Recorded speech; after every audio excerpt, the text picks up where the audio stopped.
So today we will discuss about nebulization procedure in the hospital also आणि home also. घरी पण आपण नेबुलायझेशन करू शकतो आणि हॉस्पिटलमध्ये सुद्धा आपण नेबुलायझेशन करू शकतो. कॅमेरामध्ये सो नेबुलायझेशन मध्ये काय आहे की आपण नेबुलाइज का करतो पर्सनला, कारण की नेबुलायझेशन ही प्रोसेस आहे ज्यामध्ये की आपण ऍडमिनिस्ट्रेशन करतो ऑफ मेडिसिन वाया द इनहेलेशन. ज्या मेडिसिन असतात ना ब्रॉन्कोडायलेटर, त्या ब्रॉन्कोडायलेटर मेडिसिन आपण इनहेलेशन थ्रू काय करतो, पेशंटला ऍडमिनिस्टर करतो. ओके, आपण बघितलं ना रूट्स ऑफ ड्रग ऍडमिनिस्ट्रेशन कोणते कोणते. इनहेलेशन सुद्धा आहे, ओरल सुद्धा आहे, पॅरेंटल सुद्धा आहे, लोकल सुद्धा आहे. ओके, असे. त्यानंतर आहे by this method the medication is dispersed in the form of mist and the deliver into the respiratory tract with the help of device called nebulizer. So जर का जे डिव्हाइस ज्या डिव्हाइसमध्ये मी मेडिकेशन टाकणार आहे त्या मेडिकेशन कसे transfer होणार आहे, through the inhalation of. Inhalation ज्यावेळेला पेशंट करेल ना, ज्यावेळेला इनहेल करणार एक्झेल करेल, म्हणजे काय मेडिकेशन फ्लो त्याच्या रेस्पिरेटरी ट्रॅक पर्यंत जातोय. ओके, त्याला आपण काय बोलतो, nebulization process. Okay, with the help of device, कोणता, nebulizer. Okay, nebulizer face mask राहतो, एक नेबुलायझेशन कंट्रोलर मशीन असते आणि आपल्याकडे मेडिकेशन असतात. सिंपल प्रोसिजर आहे की आपण फॉलो करतो in the hospital. Okay, so respiratory track म्हणजे कसं, ज्या पर्सनला रेस्पिरेटरी ट्रॅक प्रॉब्लेम असेल त्या पर्सन मध्ये आपण नेबुलायझर डिव्हाइसेस हे यूज करतो फॉर द नेबुलायझेशन. आता पर्पजेस काय बघा, तुम्हाला प्रोसिजर करताना पण आहे ना, सेम फॉलो करायचं आहे. जसं मी तुम्हाला शिकवतो तसं. त्यावेळेला तुम्ही बोल ना की उलट पुलट करतात ना तुम्ही प्रोसिजरच्या वेळेला, सो तुम्हाला फॉलो करायचंय. बघा, नेबुलायझेशनची थोडंफार इंट्रोडक्शन तुम्हाला सांगायचंय फर्स्ट ऑफ. त्यानंतर पर्पजेस काय, प्रिपरेशन्स ऑफ पेशंट आर्टिकल्स, त्यानंतर प्रोसिजर, त्यानंतर इव्हॅल्युएशन आणि डॉक्युमेंटेशन, अशी प्रोसिजरचा सिक्वेन्स आहे. सो जर का मी पर्पजेस डेफिनेशन मध्ये टाकले किंवा डेफिनेशन पर्पजेसच्या वेळेला बोलली, पॉसिबल आहे का असं बोलणार नाही. जी सिक्वेन्स आहे आपण त्या सिक्वेन्सनाच प्रोसिजर फॉलो करायची. मग समोरच्याला पण समजण्यासाठी अंडरस्टँडिंग असेल आणि हेल्पफुल असेल. सो त्यानंतर आपण बघणार आहे purposes of nebulization. To relieve respiratory इनसफिशियन्सी.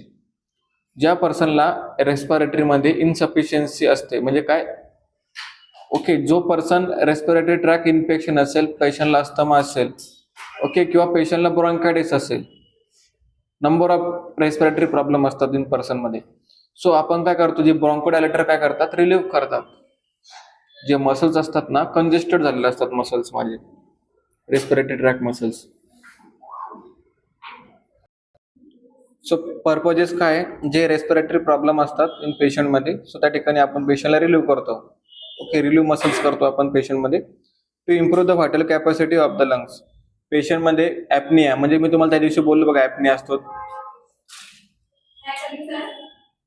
ऍपनिया म्हणजे काय, ऍपनिया म्हणजे की ज्या वेळेला रेस्पिरेटरी रेट इरेग्युलर होते त्याला आपण बोलतो ऍपनिया. ऍपनियाचा त्यामध्ये जसं की बोलतो आपण टॅकिकार्डिया, ब्रॅकिकार्डिया, तसंच आपल्याला ऍपनियामध्ये सुद्धा बोलायचं टॅकिपनिया आणि ब्रॅकिपनिया. टॅकिपनिया म्हणजे काय, इन्क्रीज द रेस्पिरेटरी रेट, आणि ब्रॅकिपनिया म्हणजे काय, डिक्रीज द रेस्पिरेटरी रेट. समजलं? ज्यावेळेला पेशंटचे रेस्पिरेटरी रेट डिक्रीज होणार त्याला आपण काय बोलणार, ब्रॅकिपनिया, आणि ज्यावेळेला इन्क्रीज होणार त्याला आपण बोलणार ट्रॅकिपनिया. सेम आपल्याला लक्षात ठेवायचे ब्रॅडिकार्डिया आणि ट्रॅकिकार्डिया, जसं आपण लक्षात ठेवलेलं आहे ना, सेम आपल्याला तसं लक्षात ठेवायचंय. ऍपनिया म्हणजे काय, इरेग्युलर पल्स. त्यामध्ये काय, टॅकिपनिया म्हणजे काय, ज्यावेळेला पल्स रेट म्हणजे रेस्पिरेटरी रेट म्हणजे खूप होणार. समजलं ना काय बोलतोय मी? ऍपनिया म्हणजे काय, रेस्पिरेटरी रेट. ज्यावेळेला माझे रेस्पिरेटरी रेट वाढणार त्याला मी बोलणार टॅकिपनिया. ज्या वेळेला माझे रेस्पिरेटरी रेट डिक्रीज होणार त्याला मी बोलणार ब्रॅकिपनिया.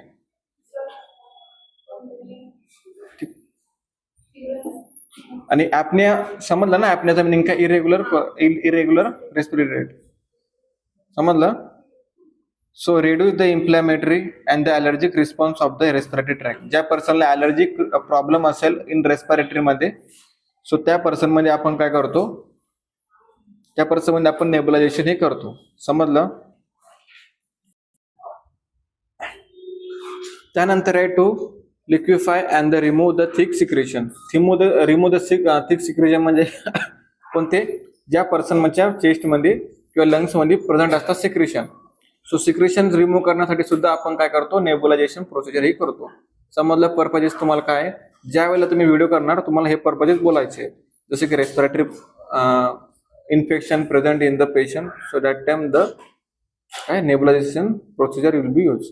त्यानंतर आहे रेस्पिरेटरी इनसफिशियन्सी सुद्धा यूज करू शकतो. Improve the vital capacity of the lungs. Vital capacity म्हणजे काय? जे पण रेस्पिरेटरी रेट असेल पेशंटचे किंवा लंग्स व्हॉल्यूम असेल, सो ते आपण त्या ठिकाणी इम्प्रूव्ह करण्यासाठी यूज करतो. त्यानंतर आहे थिक सिक्रेशन असेल, सो थिक सिक्रेशन आपण रिमूव्ह करण्यासाठी नेबुलायझेशन करतो. ओके. त्यानंतर आहे हे झाले आपले पर्पजेस. त्यानंतर आहे आपले इंडिकेशन. ब्रॉन्कोस्पाझम. ब्रॉन्कोडायलेटर आपण ज्यावेळेला स्पॅझम होता ना, मसल स्टिफनेस होतात, मसल स्पॅझम होतात, तसे जे ब्रॉन्क्युल्स असतात ना आपले ब्रॉन्क्युल्स, ते ब्रॉन्कोस्पाझम होतात. त्याला आपण बोलतो ब्रॉन्कोस्पाझम. त्या पर्सनमध्ये आपण यूज करू शकतो. Excessive and thick secretion of the respiratory track. ज्यावेळेला थिक सिक्रेशन प्रेझेंट असतात इन रेस्पिरेटरी ट्रॅक म्हणजे पेशंटच्या, सो त्यावेळेला आपण सुद्धा ही यूज करू शकतो. इंडिकेशन म्हणजे काय? कोणत्या पेशंटमध्ये आपण यूज करू शकतो. पर्पजेस म्हणजे काय? आपण काय यूज केले पाहिजे. समजतं ना? इंडिकेशन म्हणजे काय आपण यूज करतो, आणि पर्पजेस म्हणजे काय? याचं काय पर्पज आहे की हा काय यूज करतात. समजलं ना दोघांचा डिफरन्स काय काय? इंडिकेशन म्हणजे काय? Indication, Contra indication. इंडिकेशन म्हणजे कोणत्या पेशंटमध्ये यूज करायचं आपल्याला. पर्पजेस म्हणजे की आपण हा काय यूज करतो. समजलं? आणि कॉन्ट्रा इंडिकेशन काय? आपण ज्या पर्सनमध्ये यूज करत नाही, कॉन्ट्रा इंडिकेट करून टाकतो की आपल्याला अवॉइड करायचं त्या पर्सनमध्ये. समजलं? एक्सेसिव्ह थिक सिक्रेशन आणि रेस्पिरेटरी ट्रॅक पर्सनमध्ये आपण हा यूज करू शकतो. Respiratory condition such as pneumonia, atelectasis आणि अस्थमा या पर्सनमध्ये आपण यूज करतो. ओके. हे रेस्पिरेटरी प्रॉब्लेम आहे तुमचे, रेस्पिरेटरी कंडिशन आहे. ओके. समजलं? हे इंडिकेशन आपले आहेत. त्यानंतर बघा नर्सिंग प्रोसेस. आता या ठिकाणी आपली प्रोसिजर स्टार्ट होते. नर्सिंग प्रोसेस म्हणजे आपल्याला करायचे assessment for history of allergic to medication. ज्या पर्सनला ॲलर्जी असेल ब्रॉन्कोडायलेटरची, त्या पर्सनकडून आपल्याला हिस्ट्री कलेक्ट करायची. सो तुम्हाला आम्ही नेबुलायझेशन करायचं आहे, पण तुम्हाला रेस्पिरेटरी ज्या मेडिकेशन आहे त्याचं काही ॲलर्जी आहे का? पेशंटला असतात ॲलर्जी, सो पेशंट त्यावेळेला सांगणार नाही. सो तुम्हाला काय करायचं? ट्युबरक्युलिन टेस्ट करायची. ट्युबरक्युलिन टेस्टने काय होणार की तुम्हाला आयडेंटिफाय होणार की पर्सनला ॲलर्जी आहे. समजलं? अशा टेस्ट असतात जे आपण करायचे. पेशंट जरी बोलेलं नाही, पण आपल्याला आपल्या साईडला सुद्धा त्या ठिकाणी अवेअर राहायचं आहे. Assessment for symptoms of patient and illness severity.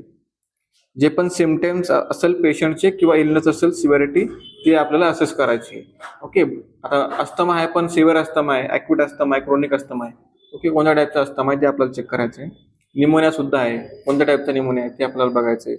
Assess the ability to use a nebulizer. Okay. हे आपले असेसमेंट आहे. त्यानंतर नर्सिंग डायग्नोसिस काय काय? इम्पेअर्ड गॅस एक्सचेंज होऊ शकतो. इनइफेक्टिव्ह ब्रिदिंग पॅटर्न असेल पर्सनमध्ये त्याला होऊ शकतो. ऍक्टिव्हिटी इंटॉलरन्स असेल त्याला होऊ शकतो. आणि एन्झायटी. हे नर्सिंग डायग्नोसिस आहे. हे आपले नर्सिंग केअर प्लॅन आहे ना, त्याचे असेसमेंट आहे. आता प्लॅनिंग काय करणार आपण? Preparation of equipment. कोणते लागणार आपल्याला? नेबुलायझर लागणार. त्यानंतर ऑक्सिजन सोर्स लागणार. ऑक्सिजन सोर्स म्हणजे काय? जी येलो कलरची पाईपलाईन असते बघा हॉस्पिटलला, येलो कलरची पाईपलाईन, त्या पाईपलाईन मध्ये असतो ऑक्सिजन फ्लो. ओके. सो जे आपल्याकडं असणार ना ऑक्सिजन ज्यावेळेला आपण कॅरी करतो कॅपॅसिटी, त्याला आपण बघा एक मिनिट. सो ते ऑक्सिजन सोर्स लागणार, नेबुलायझेशन मास्क लागणार, मेडिकेशन्स लागणार. मेडिकेशन कोणत्या? ब्रॉन्कोडायलेटर आपल्याला लागणार. कोणत्या? अस्थालिन सुद्धा आपण देऊ शकतो पेशंटला. अस्थालिन म्हणजे अँपूल मध्ये असतो. त्यानंतर डिओलिन, बिडोकॉड आपण दोन्ही सुद्धा देऊ शकतो पेशंटला एक टाइम. किंवा अस्थालिनचा डोस सुद्धा देऊ शकतो. किंवा नॉर्मल NS असतात ना, ते पण आपण देऊ शकतो पेशंटला. असं प्रिस्क्रिप्शन केलेलं असं डॉक्टरांनी की नॉर्मल NS डायल्यूट करायचा 2 to 3 ml तरी आपण करू शकतो. स्टेराइल वॉटर किंवा नॉर्मल सलाईन सुद्धा आपण त्या ठिकाणी यूज करू शकतो. स्टेराइल वॉटर या ठिकाणी लिहिलेलं आहे ना, स्टेराइल वॉटर आणि नॉर्मल सलाईन सुद्धा यूज करू शकतो. कॉटन बॉल्स का? क्लीन करण्यासाठी फेस मास्क आणि त्यानंतर इनर पार्ट असेल तर कारण की तोच आपण रेग्युलर यूज करणार ना, सो आपल्याला कॉटनने क्लीन करायचा आहे तो पार्ट नॉर्मल सलाईनने. किडनी ट्रे आपल्याला लागणार आहे सिक्रेशन एक्सपेल आउट करण्यासाठी. स्टेथोस्कोप लागणार आहे for the lung sound check करण्यासाठी. मेडिकेशन कार्ड लागतात. मेडिकेशन कार्ड तुम्हाला सगळ्यांना माहिती आहे कसं असतं मेडिकेशन कार्ड. मेडिकेशन कार्डवरती ना अवेलेबल डोस, डॉक्टर डोस आणि म्हणजे तुम्ही कोणता डोस देताय सध्या तो, तुमची सिग्नेचर असते खाली, पेशंटचं नेम, पेशंटचा आयपीडी नंबर, पेशंटचा MR नंबर, पेशंटचा वार्ड नंबर, पेशंटचा बेड नंबर, पेशंटचा डेट ऑफ ॲडमिशन, पेशंटचा डेट ऑफ सर्जरी, पेशंटचं डायग्नोसिस. ओके, हे सर्व त्यावरती असणार. मग तुम्हाला ते त्या ठिकाणी लिहावं लागतं. मग तुम्हाला असतात फर्स्ट वन अवेलेबल डोस किती आपल्याकडे, मेडिकेशन किती, available dose, okay, prescribe dose किती आहे तर तसं, आणि खाली नंतर असतो रिमार्क. रिमार्क म्हणून तुम्हाला लिहावं लागतं काही तुम्ही एक्स्ट्रा अँपल घेतले का, म्हणजे तुमच्याकडे डोस अवेलेबल होता पण त्या म्हणून तुमचं काही डिस्कार्ड झालाय का, असं तुम्ही लिहू शकता. त्यामध्ये खाली तुमची सिग्नेचर असते आणि जे क्लिनिकल इव्हॅल्युएटर येतात ना तुमचे टीचर, त्या ठिकाणी तुम्हाला ते सिग्नेचर करतात की तुम्ही प्रॉपरली डोस दिलाय. तुम्हाला नेबुलाय मेडिकेशन कार्ड इम्पॉर्टंट आहे. स्पुटम मग आपण घेऊ शकतो फॉर द ज्यावेळेला पेशंट बोलला मला स्पुटम येतोय बाहेर, सो आपण पेशंटला स्पुटम मग देऊ शकतो. आता इम्प्लिमेंटेशन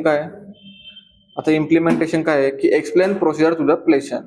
आता हे माझ्या कशामध्ये येणार आहेत, प्रिपरेशन ऑफ पेशंटमध्ये एक्सप्लेन करणार मी प्रोसिजर टू द पेशंटला टू गेन द कोऑपरेशन, म्हणजे कोऑपरेट करणार पेशंट आपल्यासोबत. त्यामुळे काय होणार, इरिटेशन खूप होतं. ज्यावेळेला मास्क लावतात ना पर्सन, अनकॉन्शियस पर्सन पण असू शकतात, तुम्हाला त्यांना पण द्यायचे. नॉर्मल कॉन्शियस पर्सन असतात, तुम्हाला त्यांना पण द्यायचे. Okay, check the name, dose and frequency of the medication. आपल्याला हे चेक करायचं आहे. जर का डिओलिन बोललं तर डिओलिनच टाकायचे, अस्टलिन बोलले तर अस्टलिनच आपल्याला त्यामध्ये मेडिसिन टाकायचं आहे, किंवा डिओलिन बिडोकार्ड जरी बोलले तर आपल्याला दोन्ही पण टाकायचं. आपल्याला डॉक्टरांची ऑर्डर्स अगोदर रीड करायची. Assemble equipment at bedside to prevent the waste of time. म्हणजे काय की सगळे आपल्याला इक्विपमेंट आपल्याला जवळच पाहिजेत, बेडच्या साईडलाच पाहिजे सगळे. म्हणजे काय आपल्याकडे ऑक्सिजन पण असणार आहे, फ्लोमीटरच बोलतो वाटतं त्याला, फ्लोमीटर पण असतो आपल्याला, ऑक्सिजन फ्लोमीटर तो एक आपल्याजवळ असतो.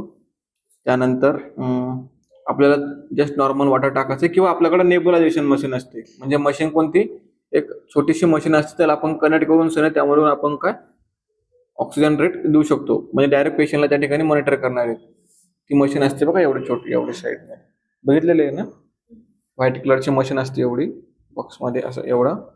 तो त्यामध्ये आपल्याला काय ते सप्लाय करतात, इलेक्ट्रिसिटी सप्लाय करतात.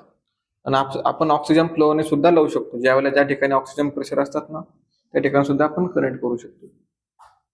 Wash hand properly. त्यानंतर connect the plug to check the functioning of equipment and the pour medications into nebulizer and clean the mask with cotton balls dipped in normal saline. तुम्हाला properly clean करायचं आहे नेबुलायझेशन face mask.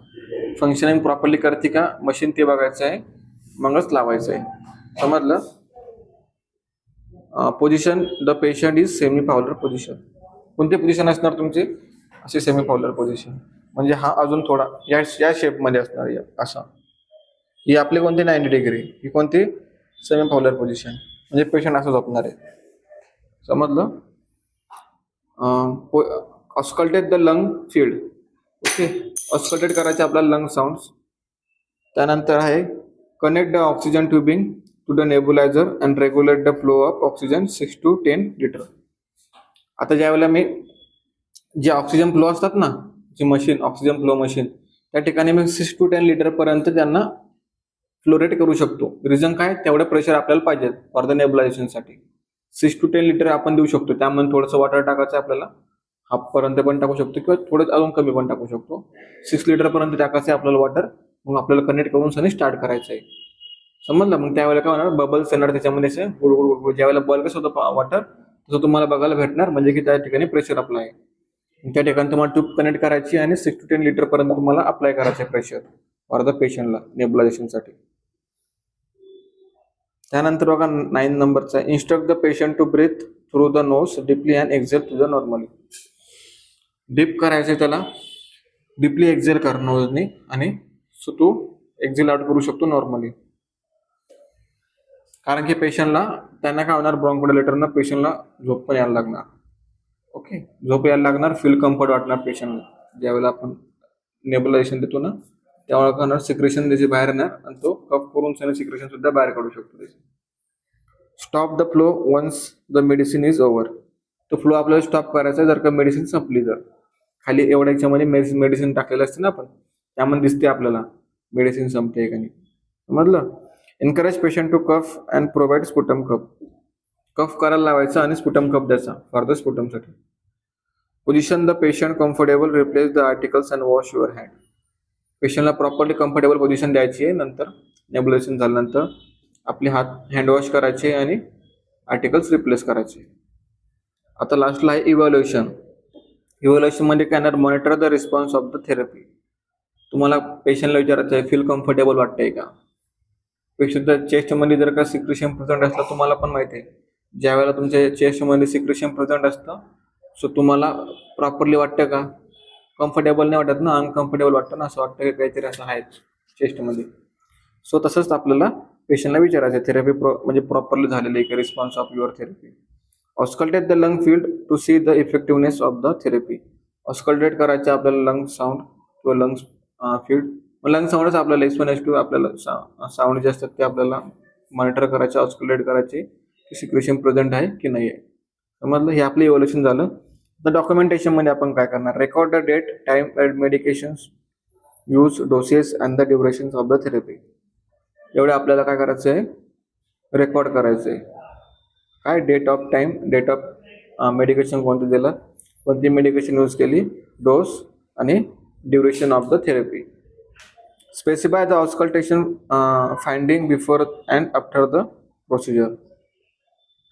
Specify करायचं तुम्हाला auscultation करायचं आहे for the म्हणजे तुम्हाला काय फाइंड आउट भेटलं before and after the procedure. अगोदर तुम्हाला सिक्रेशन जास्त प्रेझेंट असा साऊंड आला, त्यानंतर तुम्ही ज्या वेळेला थेरपी प्रोव्हाइड केली त्यानंतर तुम्हाला रिलॅक्स म्हणजे असं सिक्रेशन प्रेझेंट असताना साऊंड नाही आला, म्हणजे तुमची काय थेरपी ही प्रॉपरली झालेली आहे. तुम्हाला त्या ठिकाणी डॉक्युमेंटेट करायचं आहे. समजलं. ही आपली होती प्रोसिजर नेबुलायझेशनची. नेबुलायझेशन मध्ये 3 मेडिसिन जास्त मोस्ट ऑफ यूज करतात. एक अस्तलिन असतो, एक डिओलिन आणि एक ब्युडोकार्ड. अजून कोणता असतो का, नाही ना, एवढाच आहे ना, अस्तलिन, डिओलिन, ब्युडोकार्ड. डिओलिन ब्युडोकार्ड तुम्हाला ट्यूब मध्ये भेटणार. असे ट्यूब असतात ना, वरतून आपल्याला ओपन करायचे असतात कॅप, डायरेक्टली पंच करायचे, डायरेक्टली जातात मेडिसिन मध्ये. समजलं. हे आपली झाली नेबुलायझेशनची मशीन, नेबुलायझेशन प्रोसिजर. समजलं. ठीक आहे, थँक्यू.